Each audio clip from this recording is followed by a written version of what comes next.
It's day 4 of the Advent calendar, my friends. Yesterday we talked about cascading decisions, vipers and the faceless, and encounter management. And today we'll talk about personnel management, mechs and turrets, and hostile takeovers. The time has come to reclaim our world. Welcome back, Commander. Incoming transmission. Day 4, Strategy, Personnel Management. So when I say personnel management, what do I mean?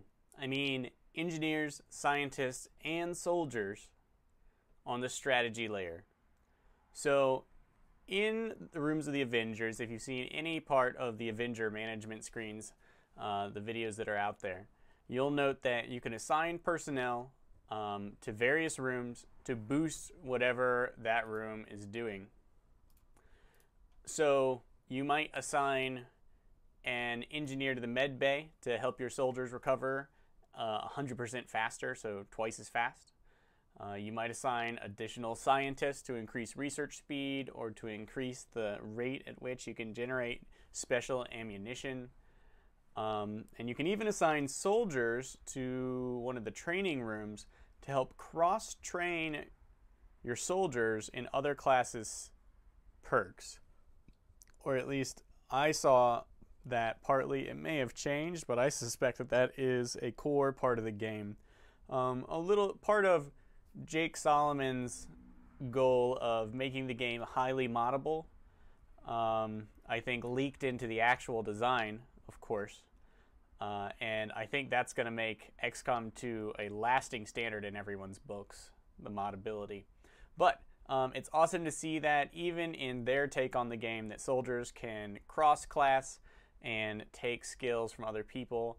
I wouldn't be surprised. I know I emphasized how excellent the Ranger ability to stay concealed is. I wouldn't be surprised if you see a lot of that particular skill going to other troops. So, only soldiers can go into combat. Engineers and scientists can't, but then engineers and scientists provide really powerful bonuses outside of combat. The question is, what soldiers are you going to put where? Are you going to take one of your really experienced soldiers and leave them in the Avenger for a while so that they can cross-train other friendlies? If there is a particular skill, like say you actually did want to have the Ranger ability to remain stealthed on a lot of your soldiers, then you might consider training up a soldier specifically to teach that skill and then leaving them behind for a number of weeks in a row. Like, just think carefully about who you're putting where. Obviously, the nice thing about it being personnel assignments is that you can switch them, making your ability to deal with different situations a lot more versatile. But you want to think carefully about who goes where. Most of what we've seen from assigning personnel is a reduction in strategic time that it takes to accomplish whatever you assign them to. The soldier one in particular was nice because it's basically a new ability. Obviously it still takes time to cross-train, but it is nice to see that the bonuses are more than just things are shorter. It's more like now you can do different things if you're willing to give up those personnel for combat duty. Also, I note that the rooms inside the Avenger that allow you to gain the contact resource, that is the ability to control new areas to take more territory, to contact the resistance there, that if you put an operator in there, that increases that resource. Now, that resource is one that you can't just willy-nilly give up points in, especially if your territory is large. So once you have a dedicated comm engineer, they're probably going to be stuck there if you expand your territory, because you can't afford to lose that bonus and then either lose that territory or the game might not just let you. So since soldiers can be wounded, it might be nice to have a soldier on reserve who's cross-training and you can pull them back out to fill in the roster if things go south. Or it might mean that you can't cross-train if you're getting beat up in all the tactical missions. So it could definitely help to have a larger barracks of soldiers so that you can afford to let one or two go to other places inside the Avenger. And that could be one of the advantages of recruiting a lot of soldiers as opposed to sticking to other types of bonuses from your mission. So I, of course, also suggest that you highly personalize your soldiers, especially before all the mods get here that make the game impossibly difficult. Anything personalizing in Long War is something I didn't do because it was just too hard. But having all those engineers and scientists, you can really pour your love and your feelings, maybe even your family members, into the engineers and scientists because they're not going to be risking their necks out on tactical missions every day. So when you come home, you can see them again. So if you're really into role-playing, or if you're going to be in someone else's XCOM 2 role-play playthrough, then I suggest you request to be an engineer or scientist if you actually want to see the end of the game, unless you really trust their skills. Obviously, you can trust my skills for when I do my playthrough, but yeah, I'll keep it in mind. If you would like to be an engineer or scientist, let me know. As for the barracks composition, so you're going to want a wide spread of the classes. There's only 4 classes in XCOM 2, well, 5 classes in XCOM 2. There's the sharpshooter, there's the ranger, there's the grenadier, there's the specialist, and then there's the psi operative, which we've seen through a screenshot in someone's playthrough. So you're going to want a decent mix, a variety of all of these, especially if you're going to cross-train. Make sure you don't have just one, and that's the one that's cross-training, so you can never take it on a tactical mission. That really shouldn't be too hard with such a low number of classes, unlike in Long War where there's 8 classes, and getting like 2 of everything is a goal that takes half the game anyway. 2 decently leveled versions of each class. And then, of course, losses just crush that. And you're like, no, I have no medics. But, yeah, I suggest an even spread. It looks like specialists are really good. Maybe they're better at the beginning when turrets and mechs are, you know, relatively common and deadly. Later in the game, unless the turret and mechs really up their game, it might just be different enemy types that actually threaten you the most. And in that case, hacking may not be, the haywire protocol at least, where you take over enemies, may not be quite as good. But we'll be talking about how hostile takeovers work later, haywire, mind control, that kind of thing.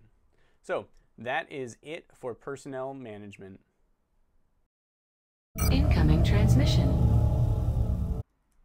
Day 4, Tactics, Mechs and Turrets.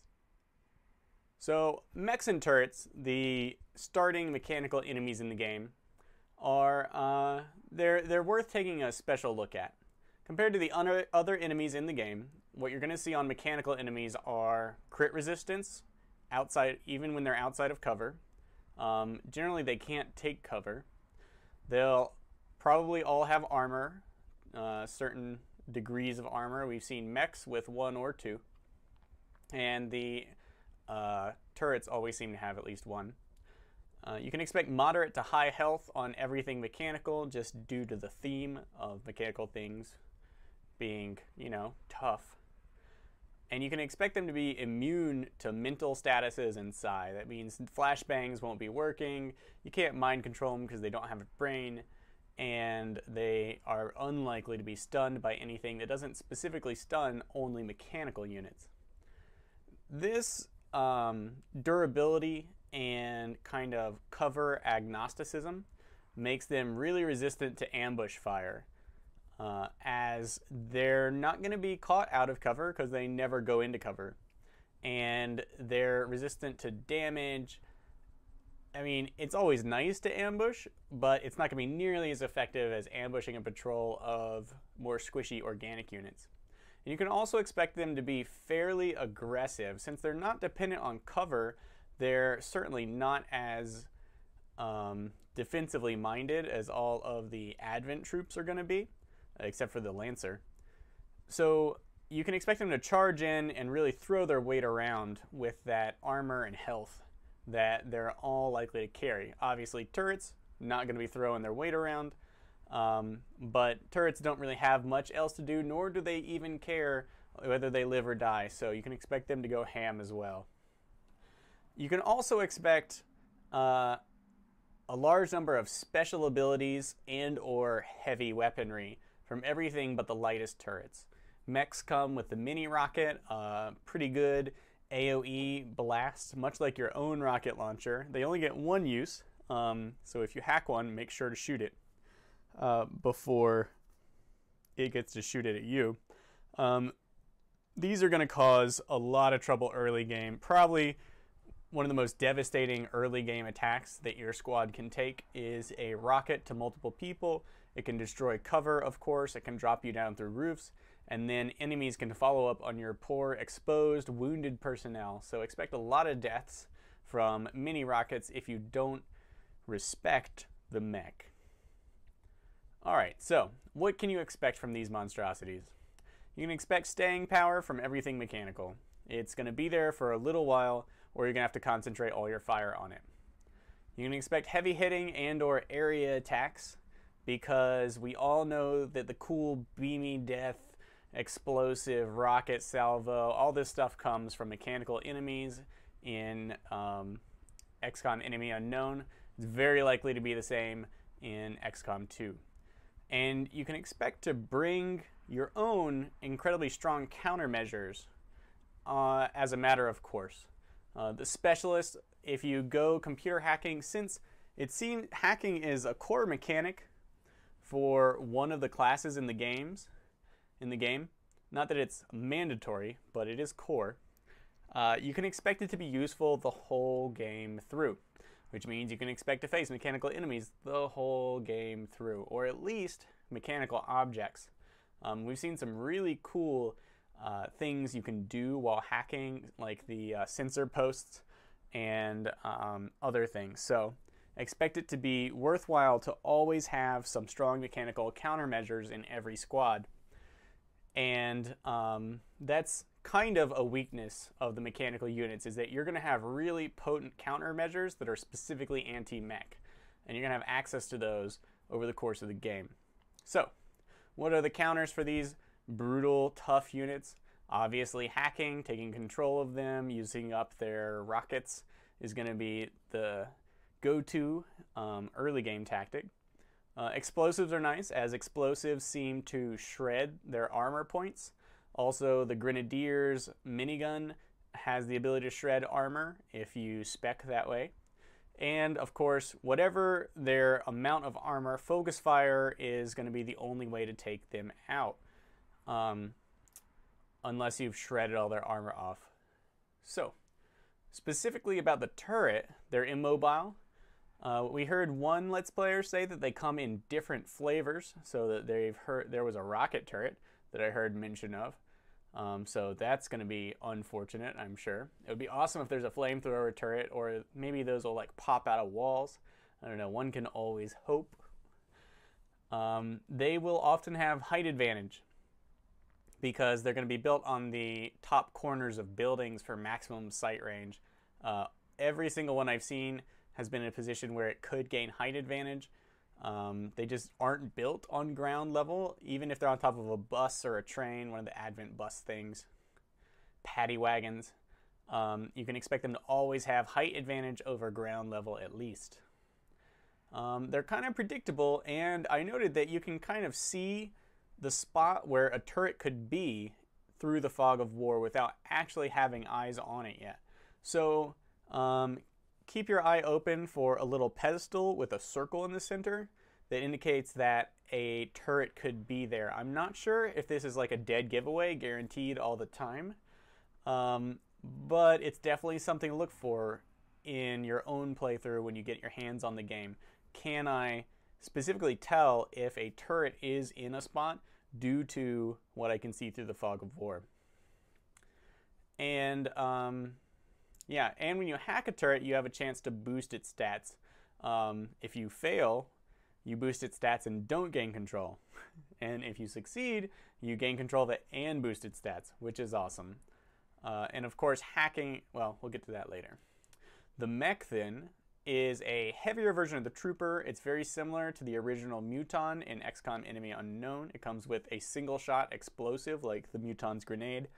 And it comes with what we can presume is a more powerful magnetic rifle than the standard trooper, probably a bit better aim, but otherwise it's not so bad. You definitely want to, if you get the chance to hack one, waste its rocket, presumably on itself, to help shred its armor, because it comes with at least one armor, and then follow up and kill it. Definitely suggest using the rocket after moving it close to some other enemies. Just rocket the area they're all in, and if you can, take away everyone's cover. But that's it for mechs and turrets. On to hostile takeovers. Incoming transmission. Day 4, disposition, hostile takeovers. So when you get the chance to take over an enemy unit, or when you are taken over, you want to keep in mind all the little details of that control, because it is one of the best situations to be in for you or the enemy. So you want to know exactly how everything works. It's one of the worst situations you can be in, and it's incredibly advantageous to be able to do it yourself. So, hacking and mind control. Between the two of these, you can probably control almost anything. Anything you can't hack, you can probably mind control, and vice versa, except for possibly organic, mindless units like the chrysalid or zombies.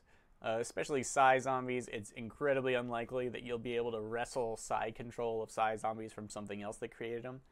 And as we saw with the new Gatekeeper unit and with the sectoid, Psi zombies are going to be at least a moderate part of the game. So what are the details of control? I think these are pretty generic to everything, to hacking and mind control. Control begins at the beginning of your next turn. So when you hack something, you don't immediately gain the ability to have it act. You do stun it for the current turn, and then at the beginning of your next turn, it'll be on your team. Generally in XCOM, you have not had to spend actions maintaining control, but that's the kind of balance change that I wouldn't be surprised if they made. For hacking, you definitely don't have to spend actions, and the duration that you control the enemy seems to vary depending on what the hack screen displays to you. Because we've seen gain control of all mechanical units for 1 round, or gain control of a mech for 3. There's probably some standard variations, but it does seem to vary. Likely, any kind of control ends if you take friendly fire. So if you choose to blow that mech up with its own rocket, you can expect to lose control of it even if you had turns left. And these controlled enemies are going to give you line of sight. Now, in XCOM, Enemy Unknown and Enemy Within, that was very dangerous because you could mind control an enemy that was forward, deeper into the level than your squad currently was, and it might trigger 1 or 2 other pods that were behind it that normally you wouldn't have triggered if you didn't mind control. So especially in Long War, people tended to avoid using it, and Mind Fray and other debuffs. Panic was particularly loved because it could basically stun an enemy for 2 turns. However, in Beagle Rush's Black Site playthrough, the one that wasn't on Legendary difficulty, we did see him hack one of the sensor posts, gain control of all mechanical units on the map for 1 round, and he got vision of a pod through the mech he controlled, but didn't trigger that pod. So maybe the line of sight enemy triggering is different under different circumstances. We can only hope. We have seen unsuccessful hacks break your concealment and trigger at the beginning of a mission, which is bad news. And presumably hacking something directly can trigger it, but perhaps hacking through some other medium like the sensor tower is much more stealthy and can give you a major advantage. So keep an eye out for that. If it doesn't trigger the enemies, it's so much better. So specifically hacking. Hacking you can use early game, you can use all game long. It's definitely disruptible. We've seen someone get stunned and lose control of the mech that they had hacked in Beagle Rush's playthrough. It's unknown if Disorient will actually break hack. Like I might have said earlier, I can't remember how specific I was, but it was definitely a stun that broke it. And maybe Disoriented doesn't break everything, which would be nice. It only seems to take one action to hack mechanical units, and there doesn't really appear to be a cooldown or a number of charges on hacking. So it sounds like a really powerful tool all across the board. And it's nice to have the ability to get used to the mind control-like effect from the very beginning of the game.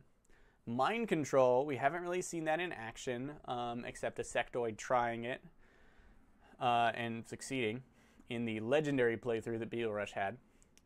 But you can expect it to come in the middle of the game on the enemy side, maybe even for yourself, since Psi Operative is one of the classes. You can expect to see them fairly early in the game, within the first third at least.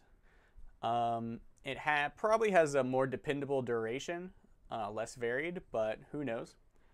I doubt that zombies are something that XCOM is going to feel morally justified in creating out of corpses, but it would be pretty cool if you could also make Psi zombies out of corpses. I find it particularly awesome for the enemy side that they can raise their own corpses instead of just trying to mind control you, because obviously the corpse can't resist, whereas your soldiers can become really mentally resistant. This gives the enemy a lot of options to spawn these Psi zombies, which is neat. Are there different friendly fire rules for mind-controlled enemies? Like, can you cause them to hurt yourself without losing control? Because this isn't a Jedi mind trick. This is like domination level control. So maybe even pain won't jolt them out of their mind-controlled stupor. That's something to make sure you experiment with and know, because it could be incredibly important that you could drop a grenade on your mind-controlled fool and his friend and still soak some damage, or whether you want to toss that grenade elsewhere so that the enemy that you're controlling can soak up additional fire without losing that potential of using him as a tank out in front.